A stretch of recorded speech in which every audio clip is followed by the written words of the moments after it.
Hey everybody, I want to make a quick update since it's been such a long time since I made a video with me talking about my aquarium. So I'm going to go through it kind of quick because I don't think I have much memory left on my phone to make a long video. I've got so much pictures saved on my phone, it's ridiculous. So I'm going to go through really quick what I've got running my tank, besides the sump and everything. So people know, I have one Kessel A150 Ocean Blue on this side. I will get a second one, but it will be a Sky Blue. On this side I have one Sky Blue and another Ocean Blue. The reason why I only have one is because these are $225 lights each, and I've been selling stuff on eBay to save up for another one. I'm having one hobby pay for the other. And let me tell you, if any of you are wondering about Kessel lights, yes, they do grow coral. This light alone grew a bird's nest, a green bird's nest. But then I started futzing with the KH, and then the bird nest died, unfortunately. It's right there. It's all covered in coralline. But it was green and beautiful, and it was right here under high flow under this light, and it grew.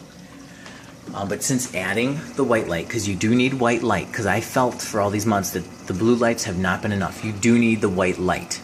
So I recommend if you guys have this, get another one, but get it sky blue. And if you want, get 2 sky blues and 2 ocean blues. Because ever since I've added it, my Euphilia corals have been exploding.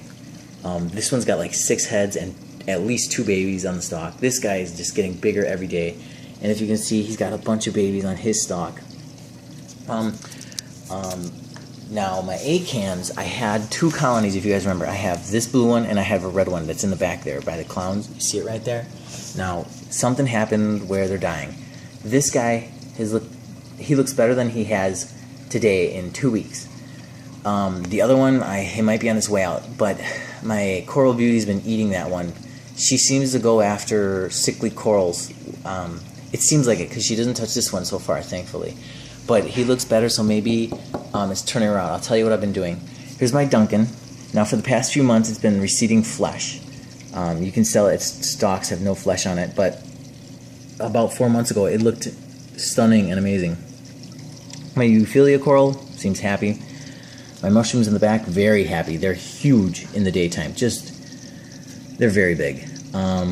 My feather duster and a candy cane coral, who's not growing, and my Euphilias, like I said, and then my sun corals down here, who are very happy. They come out every night. There's like 9 heads. Now, the reason why I think the problem is not the lights, I think it's me, that I'm the problem, because one, I add buffer to my tank every morning with calcium, which is good. My KH is like around 10. It used to always be 7. Oh yeah, be careful with that, honey. Don't spill it. But here's what I've been using. I've been using... Fish food. That does look like fish food. Yeah, but don't spill it. I've been using my RO water for this tank. No, honey, go cap that. Julia, hang on. Cap that. And the RO water, the pH, you drop 1 solution of pH in there and it turns yellow instantly. And same with the KH. The KH is so low in the RO water. And my brother works at a very big factory, and they have their own water systems, and they're very clean. And he tested my water for me because I have well water. And he found the water that's coming out of my RO is maybe around 2 dissolved minerals, whatever you call it. And same with it coming out of my faucet right next to it. Because I have a softener in my house, and I have, like I said, a well. Well, I tested my well water. No, not my well water. That one's just crazy high. I don't touch the well water. The well water never goes into the tank at all. Non-treated well water. But the water coming out of my faucet by the sink next to the RO spigot, it's got a higher buffering capability, I believe, because the pH in there is much higher. It was like 8. So now I've been experimenting with just using water to top off, and I'm going to start using it to do water changes. That's right out of my faucet instead of right out of the RO. Because I've been using Red Sea Coral Pro, which I'm undecided if I like it or not. Because I hear people say good things about it. I've been using it for months and months and months, and it's okay. I'm not terribly impressed. But other people I've read, they're like, oh, I switched back to reef crystals, and I've never looked back. And I'm tempted to do the same thing. Let's see what else. So yeah, I think it's, and a couple more. You found it. Cap it again. Put the food on. I've been, a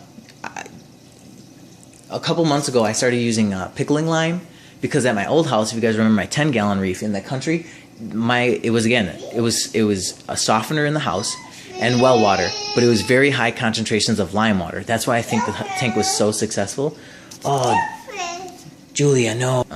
Where was I? Oh yeah, I was using pickling lime, and for calc water, I don't know if that was the best idea, because that's why my bird's nest, hi fish, that's why my bird's nest died. It's because once I started fluctuating with that KH, then it didn't like that, and it died off. So it's been about 2-3 weeks now that I haven't used any calc water at all, and I think my corals are liking that. So I don't think I'm going to be using calc anytime soon. I'm just going to be doing buffer and calcium, which I'm running out of calcium. But that's where I'm at right now. I'm going to be using the tap water instead of, and I don't like to call it tap because it's my well water, but it goes through a softener with resin beads. I'm going to try that because I think the RO, which my local pet store, they've stopped using RODI water because they can't keep the buffering. They were having such problems with their reefs, and my local fish store has amazing corals. And I remember one time I went in there and all their frag tanks were just gorgeous. And then I went in like a month later and, where's all your frags? They're like, oh, they all died off. And they told me it was their RODI water that couldn't hold the buffering. So I don't know. People have success. Everybody's different. But I want to let you guys know that's where I'm at. And when I do weekly water changes, this is 75 gallons, but there's a 30-gallon sump underneath. So it's roughly 85 gallons total volume. Because of all the rock water displacement. But I do 4 gallons a week. And everything seems to be where it is, thankfully, and hopefully it stays that way. But yeah, if for all of you that are looking at lighting, I highly recommend Kessel's. The shimmer is amazing. I know it doesn't do any special effects like the Radions, and the Radions are very cool. But like I said, these Kessel's are amazing, and they do grow the coral. I mean, look at the coral line growing. Oh, and that's another thing. I don't know what's with these white dots. These just appeared about 3 weeks ago. Maybe that's when I stopped using the calc. I don't know. But yeah, that's where I'm at. I don't think I'm forgetting anything. Hopefully my A-can, even the red one, I got to go in there and get it out. I don't know too much about A-cans, even though they're one of my favorite corals. I think they like low light and low flow. I'll have to do more research. Because they were doing pretty good, but I can't get them to have babies. I really can't have anything to get babies except my Euphilia, which is okay with me. It's not okay with me. I want everybody to have babies. Because I would like to get some torches. I want to get a gold torch and another kind of torch that's kind of gold too.